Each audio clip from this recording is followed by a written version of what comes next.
দেখেন গরুর পূজা কিভাবে শুরু হয় পৃথিবীতে। প্রথম মূসা আলাইহিস সালাম আল্লাহর সাথে সরাসরি কথা বলতেন। ওয়া কাল্লামাল্লাহু মূসা তাকলিমা। সুবহানাল্লাহ পড়েন, আওয়াজ তুলে সবাই বলেন সুবহানাল্লাহ।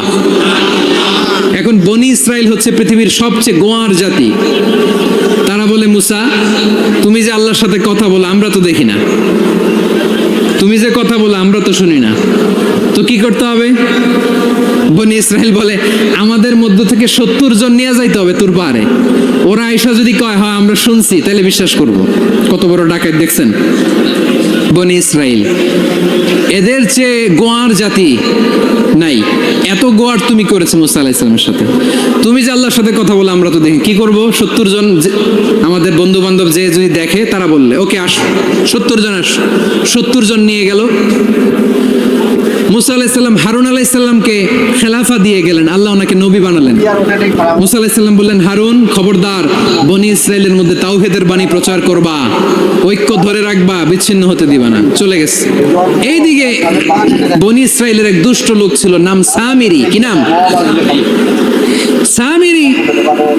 সে সবাইরে বললো তোমাদের স্বর্ণগুলো ফালাও। স্বর্ণগুলো ফেললো, বনি ইসরাইলের স্বর্ণগুলোকে গলিয়ে সে একটা গরুর বাচ্চা বানালো। গোবৎস। কিসের বাচ্চা? দেখেন গরুর পূজা কিভাবে শুরু হয় পৃথিবীতে। প্রথম গোবৎস পূজা, গরুর বাচ্চার পূজা কিভাবে। সে স্বর্ণ গলি গরুর বাচ্চা করে জিবরাইল আলাইহিস সালাম যে জমিনে এসেছিলেন, ওই ফেরেশতার পায়ের নিচের একটু মাটি সে বুদ্ধি করে প্যাকেটে রেখে দিছিল। সে গরুর বাচ্চা বানায় স্বর্ণ দিয়ে গলিয়ে ওই মাটি এটার মধ্যে ঢুকাই দিচ্ছে বেলকে দেওয়ার জন্য। স্বর্ণ দিয়ে বানানো গোবৎস গরুর বাচ্চার গায়ে যখন সেই মাটি ছুঁড়ে দেয়া হলো, এখন বাছুরের ভেতর থেকে ভ্যাঁ ভ্যাঁ আওয়াজ আসতেছে। কি আসতেছে? সবাই তো অবাক। সামিরি বলে, আরে তোমরা যে 70 জন দিয়ে মুসা আলাইহিস সালামরে পাঠাইছো, ওইদিকে এত ঘুরতেছে, আল্লাহরে খুঁজে পায় না, আল্লাহ তো এটার ভিতরে ঢুকছে। নাউজুবিল্লাহ বলবেন না? তোমরা যে 70 জন দিয়ে পাঠাইলা, 70 জন নিয়ে মুসা আলাইহিস সালাম খালি ঘুরতেছে, আল্লাহরে পায় না। পাবে কেমনে? আল্লাহ তো নাউজুবিল্লাহ এটার ভিতরে। সেজদা দাও। এই সেজদা দিয়ে গেল। আল্লাহর নবী হারুন আলাইহিস সালাম বললেন, খবরদার, এটা সুস্পষ্ট শিরক। আল্লাহ সব গুনাহ মাফ করে, শিরকের গুনাহ মাফ করে না। খবরদার, তোমরা থামো। কে শোনে কার কথা? এই যে যেমন এখন আপনারা আমার কথা শুনতেছেন না? শুনতেছেন? হারুন আলাইহিস সালাম বললেন, খবরদার, এই শিরকি কাজে তোমরা সংযুক্ত হয়েও না। তোমাদেরকে কি মনে নাই আমার ভাই মুসা আলাইহিস সালাম কি বলছে? আল্লাহ শিরক মাফ করে না। খবরদার, শিরক করো না, আল্লাহরে ভয় করো। হারুন আলাইহিস সালাম তাদেরকে বুঝালেন, শিরক করো না, আল্লাহরে ভয় করো। শুধু এতটুকুই তিনি বুঝালেন, দাওয়াতি কাজ পালন করলেন, কিন্তু প্রতিরোধ করেন নাই, সশস্ত্র সংগ্রামে লিপ্ত হন নাই, বাধা দেন নাই। কারণ গৃহযুদ্ধ বেঁধে যেতে পারে। উনি ভাবলেন, আমি যদি আমার বাহিনী নিয়ে দাওয়াত দেওয়ার সাথে সাথে প্রতিরোধ করি, আক্রমণ করি, ওরাও আমারে আক্রমণ করবে, ব্লাডশিড হবে, রক্তপাত। এমন অবস্থা হবে বনি ইসরায়েলের মধ্যে, যেটা হয়তো আমার ভাই মুসাও কন্ট্রোল করতে পারবে না। সুবহানাল্লাহ কইবেন না? এক একজন নবীকে আল্লাহ তাআলা কি ইন্টেলেক্ট দিয়ে পাঠিয়েছেন। তিনি ভাবলেন, আমি দাওয়াতি কাজটাই করি, এটা যে হারাম এটা থেকে শুধু বারণ করি, কিন্তু প্রতিরোধ না করি।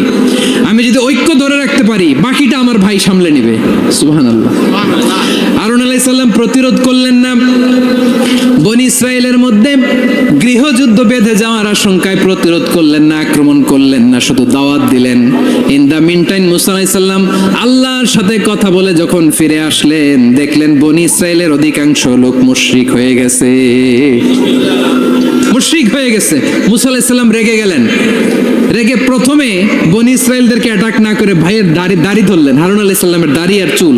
মেজাজি নবী ছিলেন। হারুন, তুমি কি করলা? তোমার কি দায়িত্ব দিয়ে গেলাম? তুমি কি করলা? তুমি থাকতে বনি ইসরায়েল কেমন করে শিরকের কাজে নিমজ্জিত হয়ে যায়?